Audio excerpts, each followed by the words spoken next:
안녕하십니까?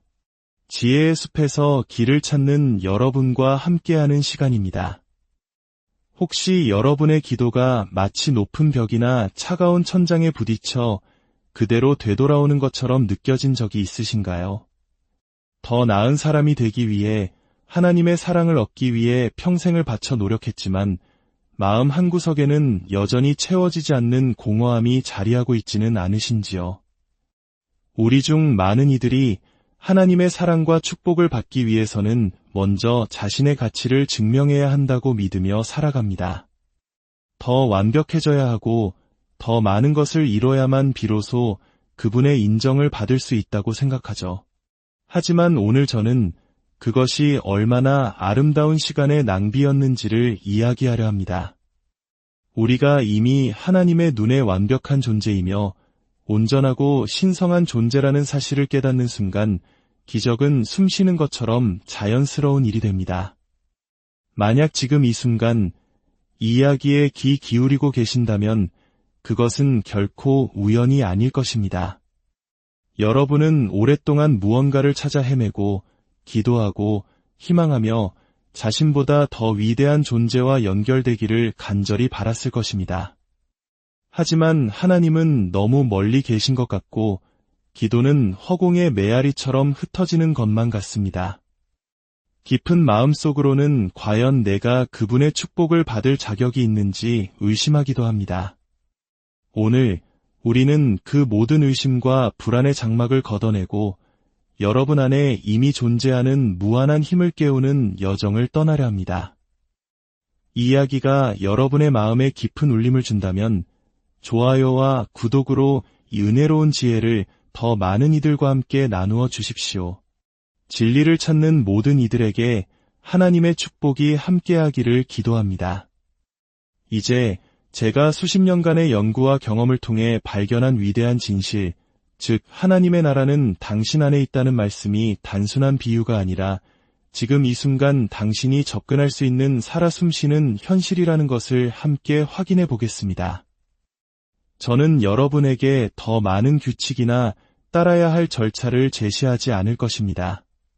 대신 여러분이 이미 어떤 존재인지를 인식하도록 도와드릴 것입니다. 바로 잠재의식이라는 통로를 통해 무한한 창조의 힘이 흐르는 인간의 경험을 하고 있는 신성한 존재 말입니다. 대부분의 사람들은 마치 웅장한 대저택을 소유하고 있으면서도 자신이 주인이라는 사실을 잊은 채 하인들의 비좁은 방에서 잠을 자는 것과 같은 삶을 살아갑니다. 그 집의 모든 방, 모든 보물, 모든 편안함을 누릴 자격이 있음에도 불구하고 스스로는 그럴 가치가 없다고 믿어버린 것이죠. 풍요가 태어날 때부터 주어진 권리임에도 불구하고 스스로를 한계 속에 가두고 살아갑니다.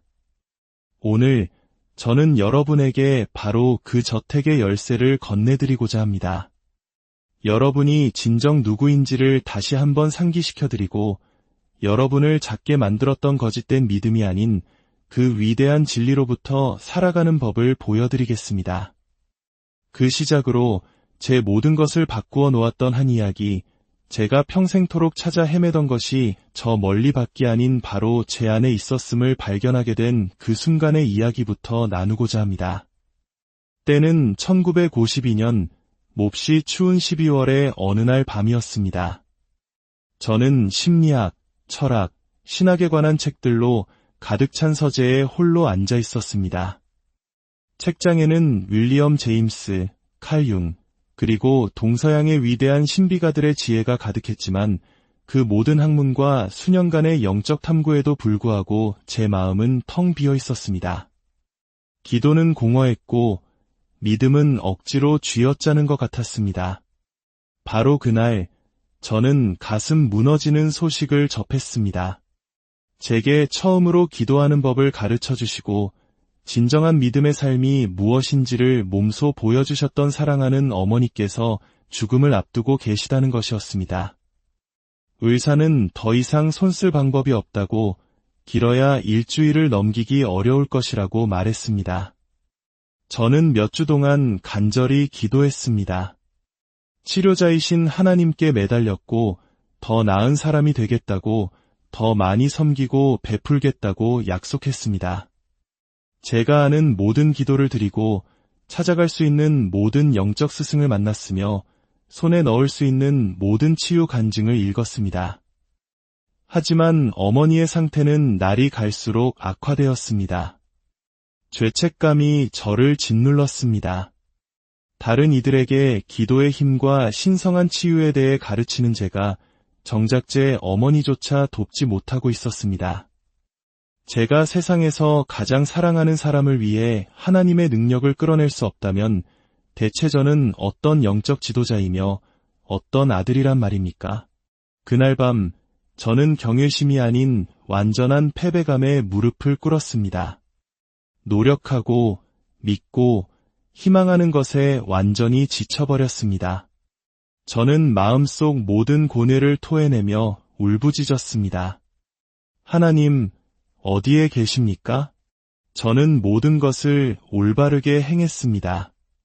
당신의 말씀을 공부했고 당신의 백성을 섬겼으며 쉬지 않고 기도했습니다. 어찌하여 제게 응답하지 않으십니까? 왜 어머니를 치유해주지 않으시는 겁니까? 눈물이 뺨을 타고 하염없이 흘렀습니다. 어머니를 잃을 것이라는 생각뿐만 아니라 제 삶을 바쳐 섬겨온 하나님으로부터 완전히 버림받았다는 느낌에 가슴이 찢어지는 듯했습니다. 그리고 바로 그 순간 더 이상 할 말도 드릴 기도도 할 약속도 남아있지 않은 완전한 항복의 순간에 무언가 경이로운 일이 일어났습니다.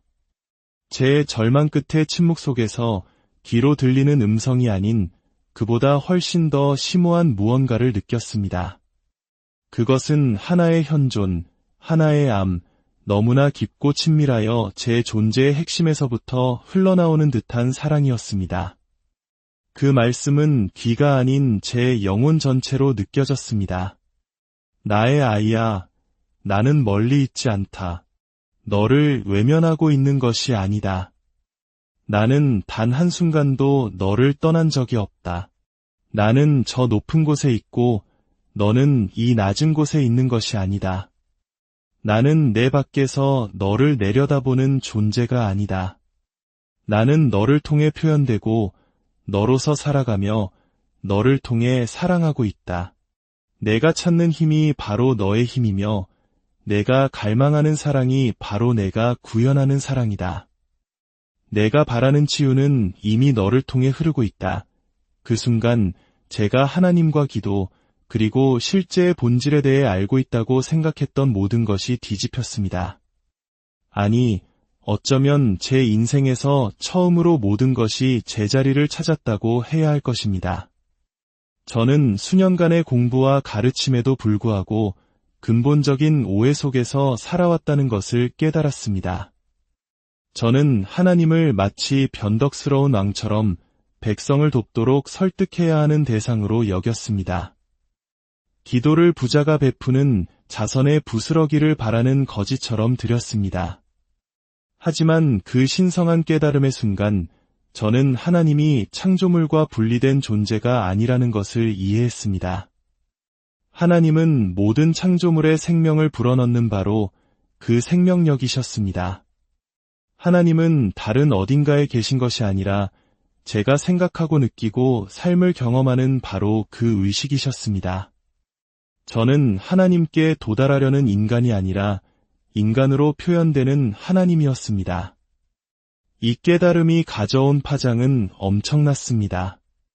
만약 하나님과 내가 하나라면 하나님의 능력은 나의 능력이고 하나님의 사랑은 나의 사랑이며 하나님의 지혜는 나의 지혜입니다. 저는 치유를 위해 하나님께 간청할 필요가 없었습니다.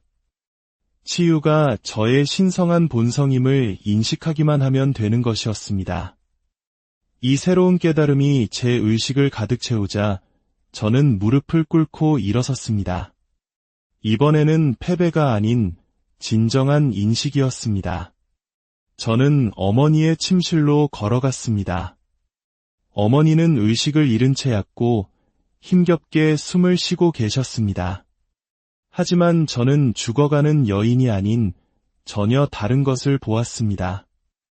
저는 어머니의 일시적인 육신을 통해 표현되고 있는 영원한 생명을 보았습니다. 어머니의 진정한 영적 본성인 완전한 건강을 보았습니다. 그리고 우리 두 사람이 함께 공유하는 단 하나의 생명 안에서 연합된 신성한 사랑을 보았습니다. 저는 어머니의 이마에 부드럽게 손을 얹었습니다. 외부로부터 힘을 끌어오려는 사람이 아니라 이미 저를 통해 흐르고 있는 힘을 인식하는 사람으로서 말입니다. 그리고 하나님께 어머니를 치유해달라고 애원하는 대신 완전한 확신을 가지고 이렇게 말했습니다. 아버지, 이미 어머니의 것인 완전한 건강에 감사드립니다. 지금 어머니를 통해 흐르는 생명에 감사드립니다. 우리가 함께하는 사랑에 감사드립니다. 지금 일어나고 있는 치유에 감사드립니다. 저는 묻지도 구걸하지도 애원하지도 않았습니다. 그저 제가 이제 진실이라고 알게 된 것을 인정했을 뿐입니다. 즉, 하나님의 힘은 우리가 설득해야 할 외부의 무언가가 아니라 우리 안에서 인식하고 받아들여야 할 무언가라는 사실을 말입니다. 저는 밤새 어머니 곁을 지켰습니다. 예전 방식의 기도가 아닌 우리의 신성한 하나됨에 대한 새로운 인식을 유지하면서 말입니다. 저는 어머니의 병이 아닌 온전함에 집중했습니다.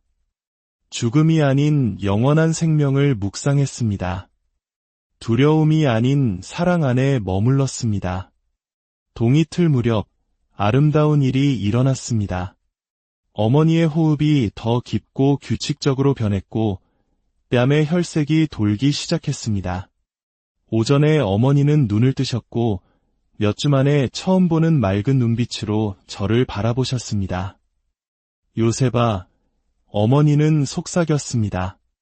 아주 멋진 꿈을 꾸었단다. 빛으로 가득한 정원을 걷고 있었는데 어찌나 평화롭고 사랑이 가득하던지. 그때 어떤 목소리가 들렸어. 아직은 내 때가 아니라고, 이 세상에서 더 나누어줄 사랑이 남았다고 말이야. 사흘 만에 어머니는 침대에 앉아 가장 좋아하시던 수프를 찾으셨고 일주일 만에 집안을 걸어 다니셨습니다.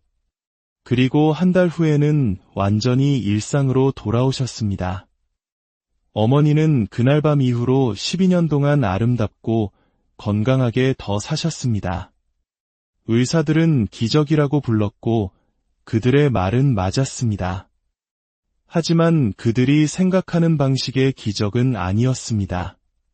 하나님이 자연의 법칙을 거스르셨기 때문이 아니라 우리가 자연의 가장 높은 법칙, 즉 완전한 건강으로 표현되는 신성한 사랑의 법칙과 하나가 되었기 때문에 일어난 기적이었습니다. 이 경험은 제가 남은 평생 동안 가르치게 될 모든 것의 기초가 되었습니다. 우리는 신의 구조를 기다리는 무력한 희생자가 아니라 우리가 진정 누구인지를 인식함으로써 어떤 상황이든 변화시킬 힘을 가진 신의 표현이라는 것을 보여주었습니다. 이 원리를 지적으로 이해하는 것과 일상생활에서 실제로 어떻게 작동하는지를 보는 것은 또 다른 문제입니다. 그래서 몇 년 후 제게 찾아왔던 마가렛이라는 한 여성의 이야기를 나누고자 합니다. 비가 내리던 어느 화요일 아침 마가렛이 제 사무실로 들어섰을 때 저는 그녀가 자리에 앉기도 전에 세상의 모든 무게를 짊어지고 있음을 알 수 있었습니다. 그녀는 35살의 이혼녀로 두 어린 자녀를 부양하고 있었습니다. 석 달 전 다니던 회사가 문을 닫으면서 직장을 잃었고 아파트에서는 쫓겨날 위기에 처했으며 의지할 가족도 없었고 가진 돈은 단 17달러가 전부였습니다. 하지만 그녀의 영혼을 짓누르는 것은 단지 현실적인 문제만이 아니었습니다. 하나님께서 자신을 버리셨다는 느낌이었습니다. 그녀는 신앙심 깊은 가정에서 자라 평생 교회를 다녔고 주일학교 교사로 봉사했으며 모든 교회 활동에 자원했습니다.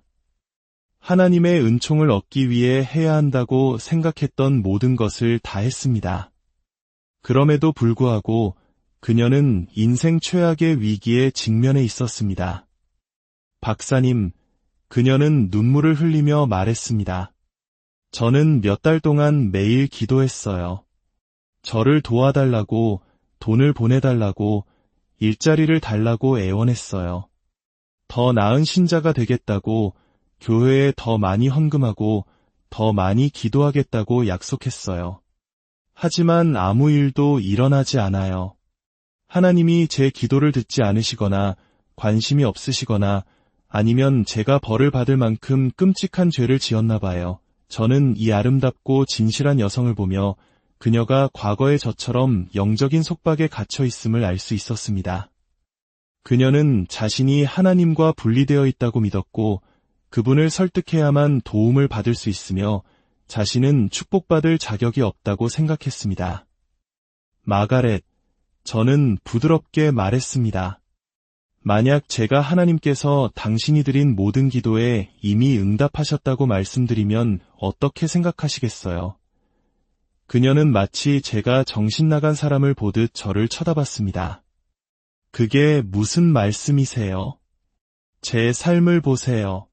하나님이 제 기도에 응답하셨다면 제가 돈이 없겠어요? 직장이 없겠어요? 제 아이들이 불안에 떨고 있겠어요? 말씀해보세요.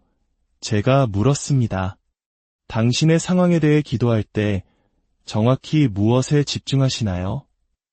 제가 필요한 것들이요. 그녀가 대답했습니다. 청구서, 문제들, 두려움에 대해 하나님께 말씀드려요. 상황을 해결해달라고 부탁하죠. 얼마나 절박하고 얼마나 두려운지 이대로 가다가는 어떻게 될지 모르겠다고요. 그 청구서들을 생각할 때 어떤 기분이 드시나요? 불안하고 걱정돼요. 밤에는 잠도 못 잘 정도예요. 아이들이 굶거나 집을 잃는 상상을 할 때는요. 끔찍해요. 그녀가 속삭였습니다. 너무 무력해서 그냥 주저앉아 울 때도 있어요. 마가렛, 제가 당신이 앞으로 듣게 될 가장 중요한 진실 중 하나를 말씀드리겠습니다.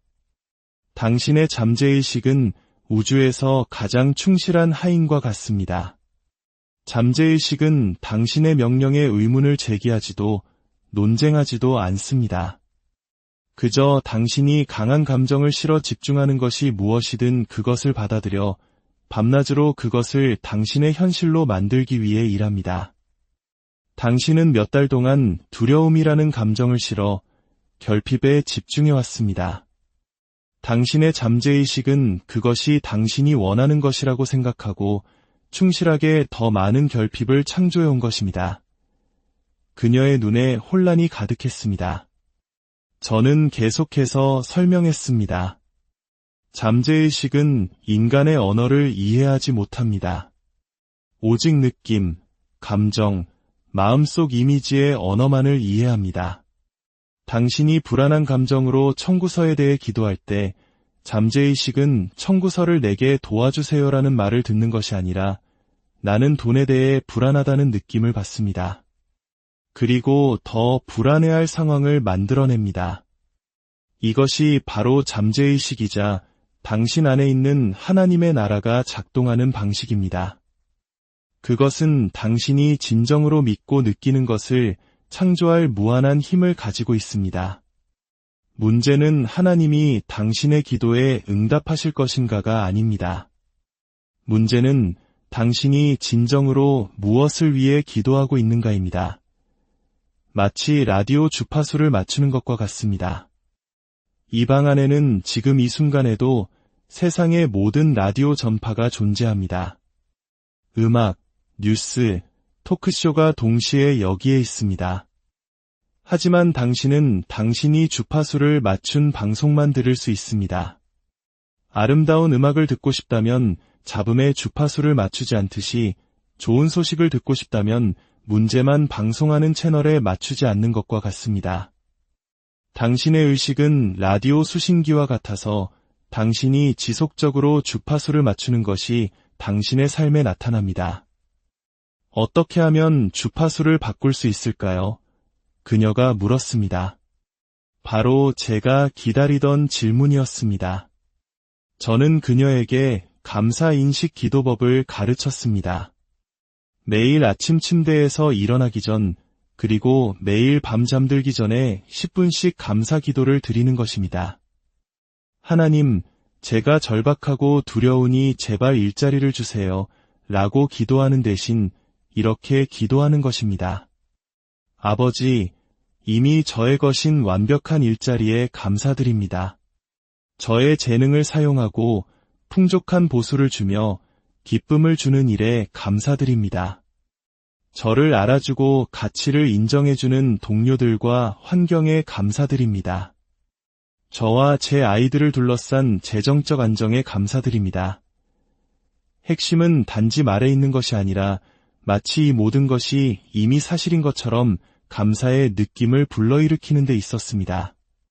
저는 그녀에게 매일 시간을 내어 완벽한 직장에서 일하는 자신을 상상하고 만족감을 느끼며 필요를 채우고도 남는 월급을 보고 아이들과 자신이 안전하다는 것을 아는 데서 오는 평화와 안정을 경험하도록 가르쳤습니다. 처음에는 그녀에게 어색하게 느껴졌습니다. 아직 일어나지 않은 일에 대해 어떻게 감사할 수 있죠? 그건 거짓말 아닌가요? 마가렛, 그 일들은 이미 무한한 가능성의 영역, 즉 하나님이 거하시는 영역에서 일어났습니다. 당신의 일은 그것을 창조하는 것이 아니라 그것을 인식하고 받아들이는 것입니다. 그 변화는 즉각적이지는 않았지만 꾸준하고 확실했습니다.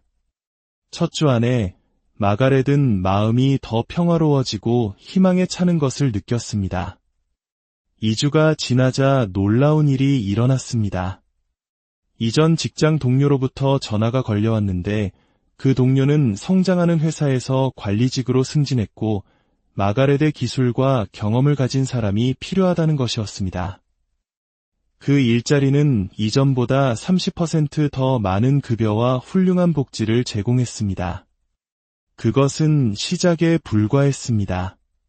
한 달 안에 1년 넘게 양육비를 주지 않던 전 남편이 자발적으로 양육비를 보내기 시작했고 밀린 돈까지 모두 보내왔습니다. 3개월 후 마가렛은 좋은 학군이 있는 안전한 동네의 아름다운 아파트로 이사할 충분한 돈을 모았습니다. 6개월 후 그녀가 저를 다시 찾아와 말했습니다. 박사님, 이제야 하나님이 제 기도에 이미 응답하셨다는 말씀이 무슨 뜻인지 알겠어요. 하나님이 저를 무시한 게 아니었어요. 제가 하나님을 무시하고 있었던 거죠. 그 힘은 항상 거기에 있었는데 저는 제가 원하는 것 대신 두려워하는 것을 창조하는데 그 힘을 무의식적으로 사용하고 있었어요. 하지만 가장 아름다운 것은 제가 이제 결코 혼자가 아니라는 것을 안다는 거예요. 삶에 어떤 도전이 닥쳐도 제 안에는 어떤 상황이든 변화시킬 수 있는 이 놀라운 창조력이 있다는 것을요. 마가렛은 제가 위대한 기억의 회복이라고 부르는 것을 경험했습니다. 그녀는 항상 거기에 있었지만 잊고 있었던 진실에 눈을 뜬 것입니다. 그녀는 하나님의 힘과 분리된 존재가 아니라 바로 그 힘의 표현이었습니다. 여러분의 잠재의식은 여러분이 자신에 대해 지속적으로 품고 있는 이미지를 현실로 만드는 무한히 강력한 거울과 같습니다. 가난과 실패를 선언할 때 당신은 잠재의식에 더 많은 가난과 실패를 창조하도록 프로그래밍하고 있는 것입니다. 반대로 풍요와 성공을 선언하기 시작할 때 당신은 잠재의식을 재프로그래밍하는 것입니다. 갑자기 이전에는 보이지 않던 기회들이 보이기 시작하고 당신의 마음은 새로운 자기 이미지와 일치하는 아이디어, 사람, 그리고 환경을 끌어당기기 시작합니다. 당신이 풍요를 창조한 것이 아닙니다. 당신은 그저 항상 당신에게 주어질 수 있었던 것을 받지 못하게 막고 있던 정신적 장벽을 제거했을 뿐입니다. 이것이 바로 예수님께서 그러므로 내가 너희에게 말하노니 무엇이든지 기도하고 구하는 것은 받은 줄로 믿으라 그리하면 너희에게 그대로 되리라고 가르치신 이유입니다. 이것은 긍정적 사고나 희망사항에 대한 이야기가 아니었습니다. 이것은 의식의 근본 법칙을 드러낸 것입니다. 당신이 확신과 느낌으로 마음속에서 받아들이는 것은 무엇이든 당신의 경험 속에 나타나야만 합니다. 대부분의 사람들은 기도를 자신이 가지지 못한 것을 구걸하고 문제에 대한 도움을 애원하는 간청으로 접근합니다. 하지만 기적을 낳는 진정한 기도는 하나님께서 이미 주신 것을 인정하고 이미 가능한 것을 받아들이며 신성한 권리로서 이미 당신의 것인 것을 주장하는 인식입니다. 1958년 선천적인 청각장애를 가지고 태어난 로버트라는 청년이 저를 찾아왔습니다. 그는 수년간 치유를 위해 기도했지만 아무런 변화가 없었습니다. 그는 하나님께 제 귀를 고쳐달라고 간청해요 라고 말했습니다. 저는 그에게 설명했습니다. 로버트, 당신이 치유를 간청할 때마다 당신은 당신의 청력이 치유되지 않았음을 확인하고 있는 것입니다. 당신의 잠재의식은 이 결핍의 선언을 듣고 당신이 바꾸려는 바로 그 상태를 충실하게 유지합니다. 저는 그에게 감사 수용 기도법을 가르쳤습니다. 치유를 구하는 대신 신성한 권리로서 이미 그의 것인 완벽한 청력에 대해 감사하는 것이었습니다. 그는 매일 명상 속에서 아버지, 저의 완벽한 청력에 감사드립니다. 제 귀의 모든 세포는 당신이 설계하신 그대로 완벽하게 기능합니다. 라고 선언했습니다. 그는 또한 완벽한 청력을 가졌을 때의 느낌을 생생하게 상상했습니다. 몇 달 후, 로버트는 보청기 없이도 모든 것을 완벽하게 들을 수 있게 되었습니다. 의사는 의학적으로 불가능한 일이라고 말했지만 로버트는 완벽하게 이해했습니다. 그는 간청과 인식의 차이를 배웠고 가지지 못한 것을 구하는 대신 이미 영적 진리 안에서 소유한 것을 받아들이기 시작했던 것입니다. 하나님은 우리에게 좋은 것을 주저하지 않으십니다. 우리가 무엇이 가능한지에 대한 제한된 믿음을 통해 하나님의 좋은 것으로부터 우리 자신을 차단할 뿐입니다. 역사 속 모든 영적 스승들은 같은 진리를 다른 방식으로 말해왔습니다. 부처는 우리 안에 내재된 불성을 말했고 예수님은 천국이 우리 안에 있다고 가르치셨습니다. 이 모든 가르침은 우리가 신과 분리된 존재가 아니라 신의 표현이라는 장엄한 현실을 가리킵니다. 그렇다면 왜 우리는 이토록 많은 고통과 한계를 경험할까요? 그 답은 제가 우주적 기억 상실이라고 부르는 것에 있습니다. 우리는 우리가 진정 누구인지를 잊어버렸습니다. 우리는 우주의 왕의 자녀이며 무한한 풍요와 사랑, 힘의 상속자입니다. 하지만 우리는 우리의 진정한 정체성을 잊었습니다. 사회와 부모, 선생님들로부터 우리는 하나님과 분리되어 있고 사랑을 얻어야 하며 부족한 세상 속에 제한된 존재라고 믿도록 프로그래밍 되었습니다. 하지만 잃어버린 왕자가 자신이 왕자임을 몰랐을 때조차 항상 왕자였듯이 당신은 당신이 그것을 잊었을 때조차 항상 신성한 존재입니다. 당신의 진정한 본성은 당신 자신에 대한 믿음에 따라 변하지 않습니다. 구름이 태양을 가린다고 해서 태양이 빛나기를 멈추는 것이 아닙니다. 구름은 일시적이지만 태양의 본성은 영원합니다. 15년 동안 만성 우울증으로 고통받던 사라라는 여성이 있었습니다. 그녀는 모든 치료를 시도했지만 희망을 잃은 상태였습니다. 저는 그녀에게 말했습니다. 사라, 만약 당신의 우울증이 치료해야 할 질병이 아니라 당신이 진정 누구인지를 잊었다고 당신의 영혼이 보내는 깨어남의 신호라면 어떨까요? 저는 그녀에게 신성한 정체성 인식 훈련을 가르쳤습니다. 매일 아침, 나는 이 세상에 표현되는 하나님의 빛입니다. 나는 측정할 수 없을 만큼 사랑받습니다. 나는 온전하고 완벽합니다. 신성한 기쁨이 지금 나를 통해 흐릅니다. 라고 선언하는 것이었습니다.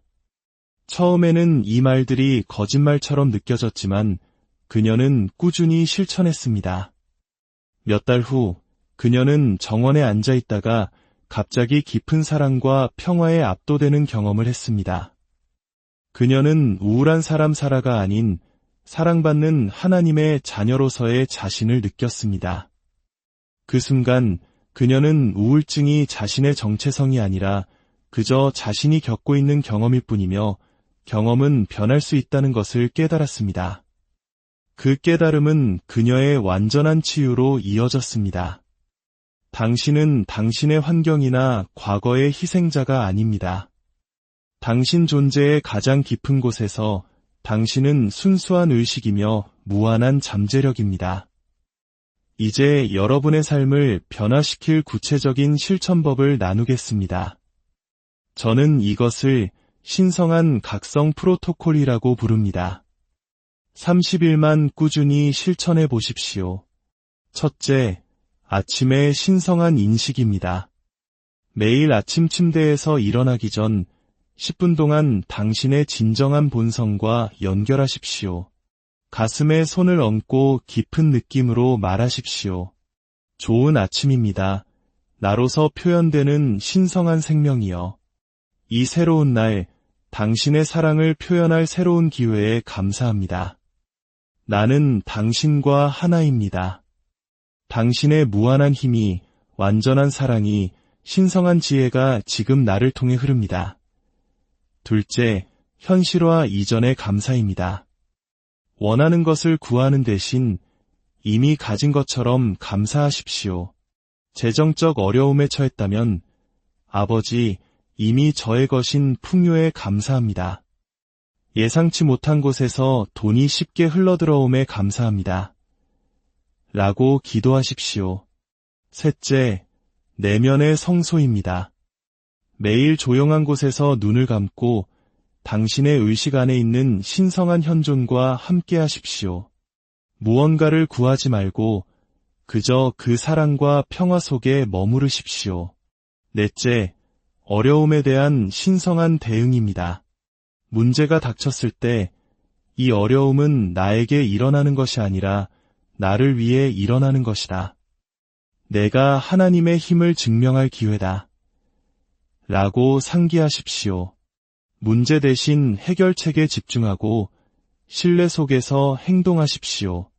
다섯째, 저녁의 성찰과 축복입니다. 잠들기 전 하루를 돌아보며 당신의 신성한 본성을 표현했던 순간들을 축하하십시오. 그렇지 못했던 순간들은 스스로를 용서하고 당신의 하루에 함께했던 모든 이들을 축복하십시오. 기억하십시오. 당신은 영적인 경험을 가끔 하는 인간이 아니라 일시적으로 인간의 경험을 하고 있는 영적인 존재입니다. 당신의 진정한 정체성은 당신의 이름이나 직업, 환경이 아닙니다. 당신의 진짜 정체성은 당신의 개별적인 의식을 통해 표현되는 영원하고 무한한 신성한 생명입니다. 당신이 마주하는 모든 한계와 문제는 당신에 대한 진실이 아닙니다. 그것은 당신의 진정한 본성을 잊었기 때문에 겪는 일시적인 경험일 뿐입니다.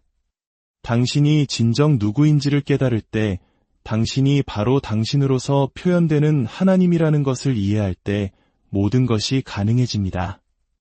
어려움은 당신이 신성하지 않다는 증거가 아니라 당신의 신성을 표현할 기회입니다. 모든 문제는 당신의 힘을 기억하라는 부름이며 모든 고난은 사랑을 증명하라는 초대입니다. 일관된 영적 수행을 통해 평화로운 시기에 꾸준히 진리 안에서 생각하는 훈련을 통해 우리는 영적인 근육 기억을 발달시킬 수 있습니다. 그러면 어려움이 닥쳤을 때 우리의 의식은 두려움이 아닌 진리로, 의심이 아닌 믿음으로, 판단이 아닌 사랑으로 자동적으로 반응하게 됩니다. 사랑하는 여러분, 이제 삶과 싸우는 것을 멈추고 삶과 함께 흐르기 시작하십시오. 무언가를 억지로 일어나게 하려는 노력을 멈추고 좋은 것들이 당신에게 자연스럽게 오도록 허용하십시오. 이것이 바로 은혜의 흐름 속에서 사는 삶입니다. 당신 안에 있는 왕국을 먼저 구하십시오. 당신의 신성한 본성에 대한 인식을 확립하십시오. 그러면 다른 모든 것은 자연스럽게 따라올 것입니다. 당신이 진정 누구인지를 기억하는 위대한 여정 속에서 당신이 결코 혼자가 아님을 잊지 마십시오. 무한한 사랑과 힘이 언제나 당신과 함께하며 당신을 통해 일하고 있습니다. 여러분이 자신의 내면에 잠재된 무한한 힘을 깨우고 기적이 일상이 되는 삶을 살아가시기를 진심으로 기도합니다. 여러분의 삶에 하나님의 풍요와 건강, 사랑과 평화가 강물처럼 흘러넘치기를. 안녕하십니까? 지혜의 숲에서 길을 찾는 여러분과 함께하는 시간입니다. 혹시 여러분의 기도가 마치 높은 벽이나 차가운 천장에 부딪혀 그대로 되돌아오는 것처럼 느껴진 적이 있으신가요? 더 나은 사람이 되기 위해, 하나님의 사랑을 얻기 위해 평생을 바쳐 노력했지만 마음 한구석에는 여전히 채워지지 않는 공허함이 자리하고 있지는 않으신지요? 우리 중 많은 이들이 하나님의 사랑과 축복을 받기 위해서는 먼저 자신의 가치를 증명해야 한다고 믿으며 살아갑니다. 더 완벽해져야 하고 더 많은 것을 이뤄야만 비로소 그분의 인정을 받을 수 있다고 생각하죠. 하지만 오늘 저는 그것이 얼마나 아름다운 시간의 낭비였는지를 이야기하려 합니다.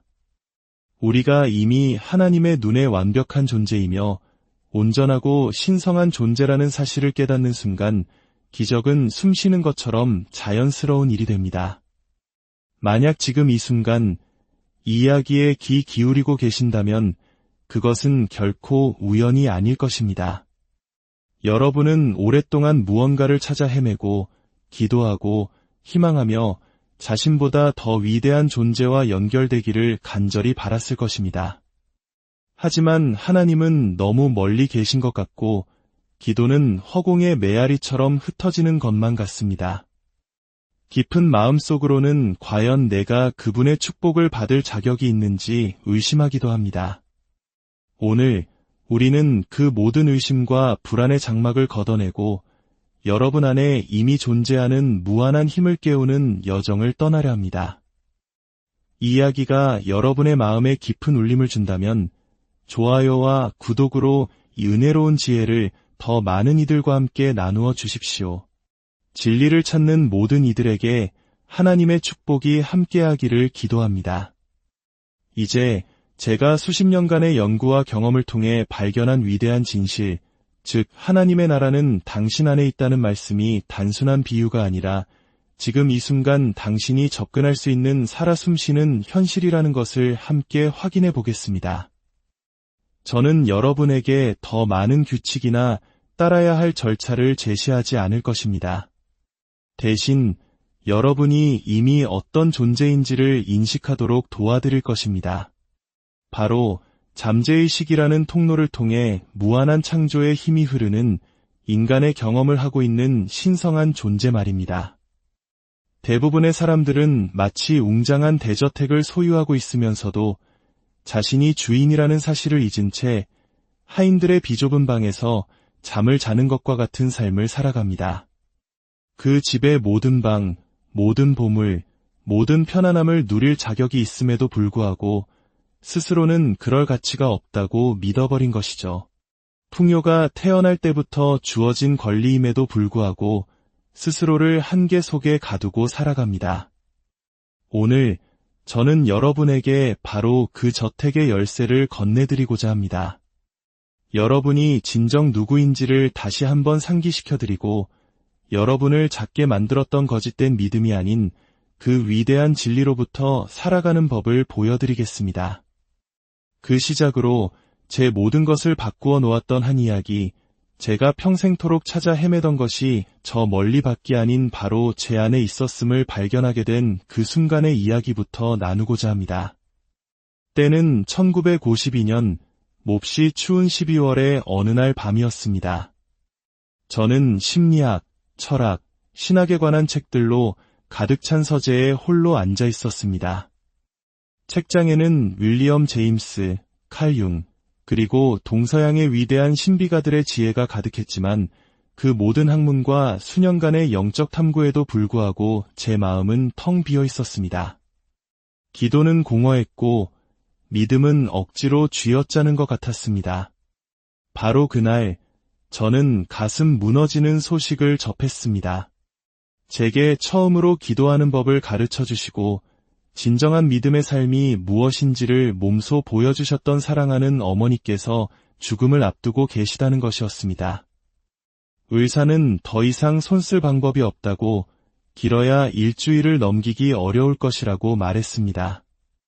저는 몇 주 동안 간절히 기도했습니다. 치료자이신 하나님께 매달렸고 더 나은 사람이 되겠다고 더 많이 섬기고 베풀겠다고 약속했습니다. 제가 아는 모든 기도를 드리고 찾아갈 수 있는 모든 영적 스승을 만났으며 손에 넣을 수 있는 모든 치유 간증을 읽었습니다. 하지만 어머니의 상태는 날이 갈수록 악화되었습니다. 죄책감이 저를 짓눌렀습니다. 다른 이들에게 기도의 힘과 신성한 치유에 대해 가르치는 제가 정작 제 어머니조차 돕지 못하고 있었습니다. 제가 세상에서 가장 사랑하는 사람을 위해 하나님의 능력을 끌어낼 수 없다면 대체 저는 어떤 영적 지도자이며 어떤 아들이란 말입니까? 그날 밤 저는 경외심이 아닌 완전한 패배감에 무릎을 꿇었습니다. 노력하고 믿고 희망하는 것에 완전히 지쳐버렸습니다. 저는 마음속 모든 고뇌를 토해내며 울부짖었습니다. 하나님, 어디에 계십니까? 저는 모든 것을 올바르게 행했습니다. 당신의 말씀을 공부했고 당신의 백성을 섬겼으며 쉬지 않고 기도했습니다. 어찌하여 제게 응답하지 않으십니까? 왜 어머니를 치유해주지 않으시는 겁니까? 눈물이 뺨을 타고 하염없이 흘렀습니다. 어머니를 잃을 것이라는 생각뿐만 아니라 제 삶을 바쳐 섬겨온 하나님으로부터 완전히 버림받았다는 느낌에 가슴이 찢어지는 듯했습니다. 그리고 바로 그 순간 더 이상 할 말도 드릴 기도도 할 약속도 남아있지 않은 완전한 항복의 순간에 무언가 경이로운 일이 일어났습니다. 제 절망 끝의 침묵 속에서 귀로 들리는 음성이 아닌 그보다 훨씬 더 심오한 무언가를 느꼈습니다. 그것은 하나의 현존, 하나의 암, 너무나 깊고 친밀하여 제 존재의 핵심에서부터 흘러나오는 듯한 사랑이었습니다. 그 말씀은 귀가 아닌 제 영혼 전체로 느껴졌습니다. 나의 아이야, 나는 멀리 있지 않다. 너를 외면하고 있는 것이 아니다. 나는 단 한순간도 너를 떠난 적이 없다. 나는 저 높은 곳에 있고 너는 이 낮은 곳에 있는 것이 아니다. 나는 내 밖에서 너를 내려다보는 존재가 아니다. 나는 너를 통해 표현되고 너로서 살아가며 너를 통해 사랑하고 있다.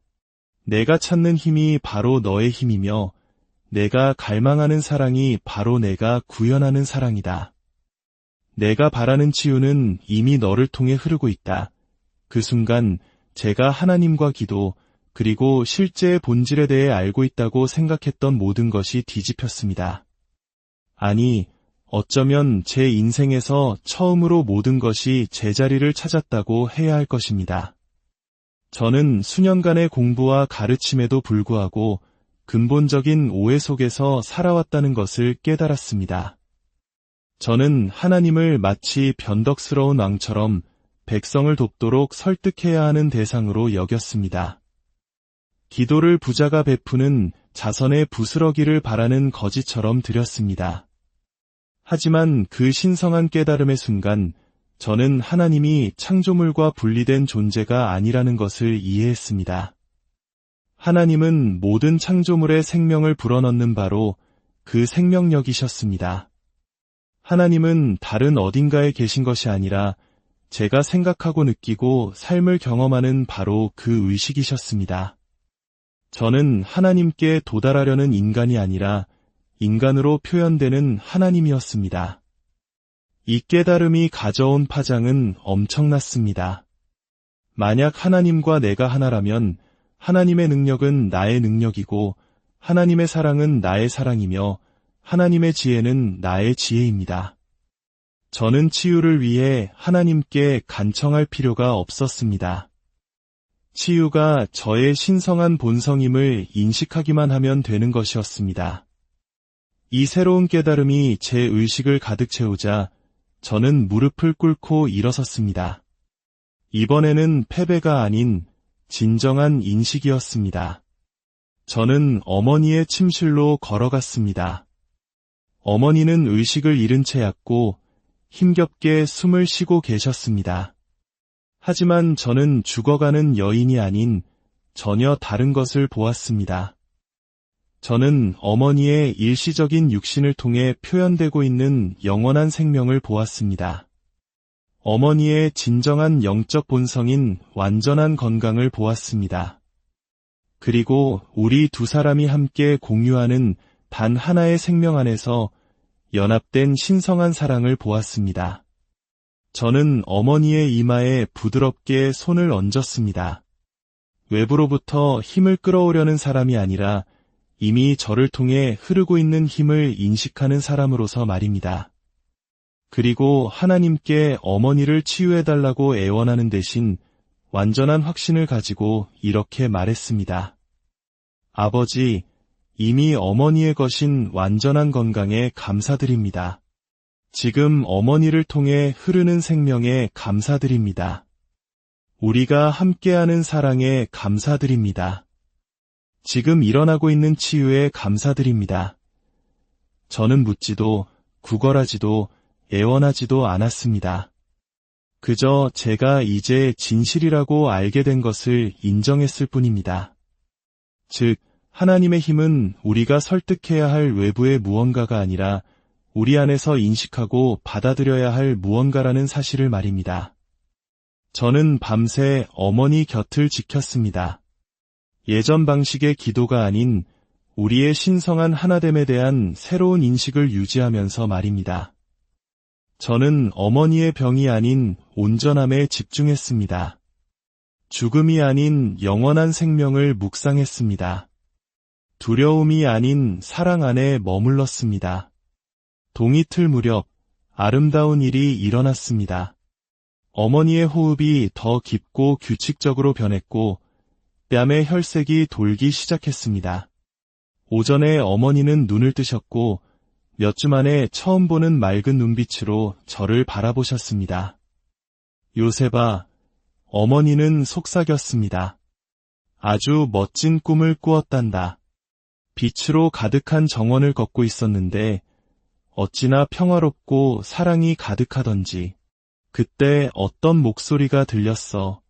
아직은 내 때가 아니라고, 이 세상에서 더 나누어줄 사랑이 남았다고 말이야. 사흘 만에 어머니는 침대에 앉아 가장 좋아하시던 수프를 찾으셨고 일주일 만에 집안을 걸어 다니셨습니다. 그리고 한 달 후에는 완전히 일상으로 돌아오셨습니다. 어머니는 그날 밤 이후로 12년 동안 아름답고 건강하게 더 사셨습니다. 의사들은 기적이라고 불렀고 그들의 말은 맞았습니다. 하지만 그들이 생각하는 방식의 기적은 아니었습니다. 하나님이 자연의 법칙을 거스르셨기 때문이 아니라 우리가 자연의 가장 높은 법칙, 즉 완전한 건강으로 표현되는 신성한 사랑의 법칙과 하나가 되었기 때문에 일어난 기적이었습니다. 이 경험은 제가 남은 평생 동안 가르치게 될 모든 것의 기초가 되었습니다. 우리는 신의 구조를 기다리는 무력한 희생자가 아니라 우리가 진정 누구인지를 인식함으로써 어떤 상황이든 변화시킬 힘을 가진 신의 표현이라는 것을 보여주었습니다. 이 원리를 지적으로 이해하는 것과 일상생활에서 실제로 어떻게 작동하는지를 보는 것은 또 다른 문제입니다. 그래서 몇 년 후 제게 찾아왔던 마가렛이라는 한 여성의 이야기를 나누고자 합니다. 비가 내리던 어느 화요일 아침, 마가렛이 제 사무실로 들어섰을 때 저는 그녀가 자리에 앉기도 전에 세상의 모든 무게를 짊어지고 있음을 알 수 있었습니다. 그녀는 35살의 이혼녀로 두 어린 자녀를 부양하고 있었습니다. 석 달 전 다니던 회사가 문을 닫으면서 직장을 잃었고 아파트에서는 쫓겨날 위기에 처했으며 의지할 가족도 없었고 가진 돈은 단 17달러가 전부였습니다. 하지만 그녀의 영혼을 짓누르는 것은 단지 현실적인 문제만이 아니었습니다. 하나님께서 자신을 버리셨다는 느낌이었습니다. 그녀는 신앙심 깊은 가정에서 자라 평생 교회를 다녔고 주일학교 교사로 봉사했으며 모든 교회 활동에 자원했습니다. 하나님의 은총을 얻기 위해 해야 한다고 생각했던 모든 것을 다 했습니다. 그럼에도 불구하고 그녀는 인생 최악의 위기에 직면해 있었습니다. 박사님, 그녀는 눈물을 흘리며 말했습니다.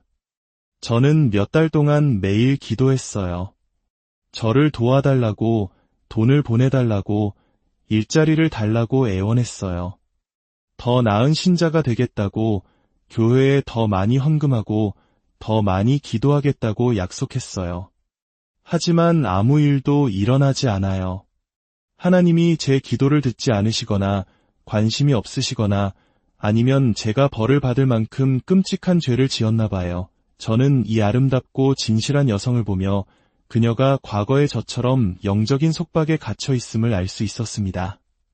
그녀는 자신이 하나님과 분리되어 있다고 믿었고 그분을 설득해야만 도움을 받을 수 있으며 자신은 축복받을 자격이 없다고 생각했습니다. 마가렛, 저는 부드럽게 말했습니다. 만약 제가 하나님께서 당신이 드린 모든 기도에 이미 응답하셨다고 말씀드리면 어떻게 생각하시겠어요? 그녀는 마치 제가 정신 나간 사람을 보듯 저를 쳐다봤습니다. 그게 무슨 말씀이세요? 제 삶을 보세요.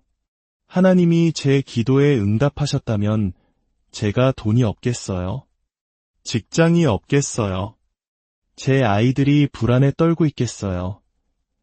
말씀해보세요. 제가 물었습니다. 당신의 상황에 대해 기도할 때 정확히 무엇에 집중하시나요? 제가 필요한 것들이요. 그녀가 대답했습니다. 청구서, 문제들, 두려움에 대해 하나님께 말씀드려요. 상황을 해결해달라고 부탁하죠.